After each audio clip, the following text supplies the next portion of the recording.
You're saying it's a necessary transition. You're saying there's something about the life... Jesus, I'm saying something simple. If you can't make your damn bed, quit waving placards at corporations. It's like, Jesus, it's like, seriously, man. It's like, what the hell? What makes you can't get this tiny little part of the world that's actually right at your feet, functional. You have contempt for it. It's just my bedroom. That seems like gratuitous caricature of people. I mean, look... It's not gratuitous. Well, their flip on that is, look, why should I waste my time making my bed when we've got to deal with these problems in the world? You know, because you risk inflating your own ego by dealing with the problems of the world. So, it's like it's the cathedral problem again. It's like, oh, I should be at the center of the universe. Right. So it's like, yeah, well, maybe not. I'm trying to find a resolution of this that goes beyond the existing cultural conflict around it. Because no doubt people need to attend to their own projection and their own limitations and have humility and some psychological insight and work harder on what they're directly responsible for. I don't doubt that. But I am concerned with a message that says that's all you should be doing, and until you figure that out, don't do anything else. No, I'm not saying that's all you should be doing. But you are saying you have to do it first. Before you can do that, you should be very leery of assuming that when you try to do something else, you won't just make it worse. And you will. Look, I've dealt with people who've dealt with complex systems for a very long period of time. And I know the difference between someone who can make a complex system better and someone who will make a complex system worse. And most people will make a complex system worse. Okay. That's for sure. So that's... Okay, that's good, because that's coming to the question of development and the question of human maturation and the question of what it means to unfold throughout the lifespan. So just to try and distill that last point, you're sort of saying don't begin and end with your own responsibility of cleaning your room and sorting your personal and immediate affairs out, but realize that until you can do that, you may be lacking certain forms of competence that might make you doubt whether you should be quite so visceral and adamant about your political views. Precisely that, yes, and it's exactly the opposite of what students are taught in universities. But you're not saying don't care about those things or don't act on them, but just while you're doing them, attend to your own limitations and competencies. Well, I'm saying you should be aware of your own competence and your limits, and that's especially true if you're very young, because like, what the hell do you know? You haven't done anything. You're like, I tell 18-year-olds, 6 years ago you were 12. It's like, what the hell do you know? You haven't. You're under the care of your family or the state. You haven't established an independent existence. You haven't had children. You haven't started a business. You haven't taken responsibility for anything. You don't have a degree. You haven't finished your courses. You don't know how to read. You can't think. You can't speak. You're ill-kempt. You don't know how to present yourself. Well, Jesus, you know, and it's just not right to tell people in that situation that they should go out and change the socioeconomic structure of the culture. What those children or young people observe are not wise adults managing complex systems adeptly. They see people giving subsidies to fossil fuel companies. They see people they see activists teaching them at university who are no smarter than they are. Jordan, and they think, well, I can do that. You're so hung up on the university experience. We keep coming back to this issue of the activists at the university, which is clearly very salient for you. But for those who are not there, it's frankly alienating.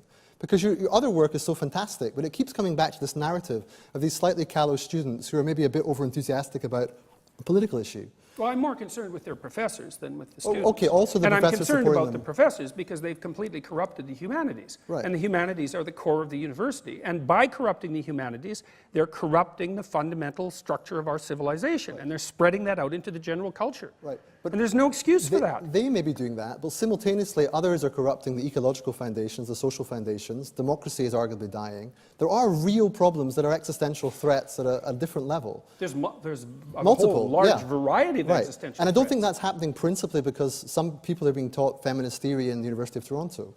It's not that. It's something else, much bigger and broader and deeper, that when people raise these issues, you focus on that small issue, not the big ones that they're worried about. Well, it depends on the issue, I suppose. I would say that... climate change, for example, just for argument's sake. Well, what should I say about climate change? Well, what should you do if you're young? Did you drive here? If you're, no, I didn't. What did you do? How did you get here? I took public transport. Okay, well, you know. But that's not really, but again, that's hardly the point. I mean, well, no, it is the point. It is the point, because it's part of the problem with climate change is irreducible complexity. It's like, you know, there's a cost to our existence, and the cost is externalization. Externalization of costs, and we don't know how to manage that. And I would say, should we be concerned about it? It's like, absolutely. Do we know how to be concerned about it? Not really. Not really, right. So then how do we learn? That becomes the question, right? So the younger generation who are likely to be an example. More directly affected, the kinds of people in developing countries and younger people who feel the pinch of this all the more because they can see, for example, New York, the chance of it being underwater by by the end of the century is not negligible. And therefore, they're looking for a response that really matters to them. And when you think about responsibility, that's they think, easy. That's easy. No, but their view is, don't patronize me about my bedroom when I've got the planet to save. I'm not patronizing you. I think No, your not me. bedroom is I'm important. just saying that there is a there is a voice. No, I understand. I think your bedroom is important. Right. Yeah, I mean, they no, might but I too, seriously but they think the that. whole planet is more important. They're more concerned about that. And why is that Your wrong? bedroom is a microcosm of the planet. Right. Well, tell Yes. us about that then. Why Well, is that the case? let's go back to the climate issue here first, because there's this guy that I'm aware of. His name is Boyan Slat, and I'm going to talk to him in the relatively near future, I think. And he's a model for young people. He went out scuba diving when he was 17, and there was a lot of plastic, and that sort of bothered him. And then he started thinking about manta rays and how they move through the water, and then he noticed that most of the plastic was in the top 6 inches, and then he thought, I wonder if I could build a machine that was like a manta ray that would float on top of the water. And anyways, to make a long story short, he's devised a way to rid 50% of the plastic in the world's oceans within 5 years, and has spent the last 6 years developing that, and is well on the way to implementing it, and it looks like it might work, and he's going to be able to make a profit from it, just to add that extra bit of punch. Yep. And so Boyan Slat, I would say, it's like, I don't know if his room was clean or not, but there was something about him that was dead on, because when he looked at a problem like that, he thought, I'm not going to go out there and tell a bunch of other people what they're doing wrong so that they can solve it. I'm going to bloody well fix it. And that's what I'm telling young men in particular to do. Although, if young women want to do that, it's like, great, more power to them.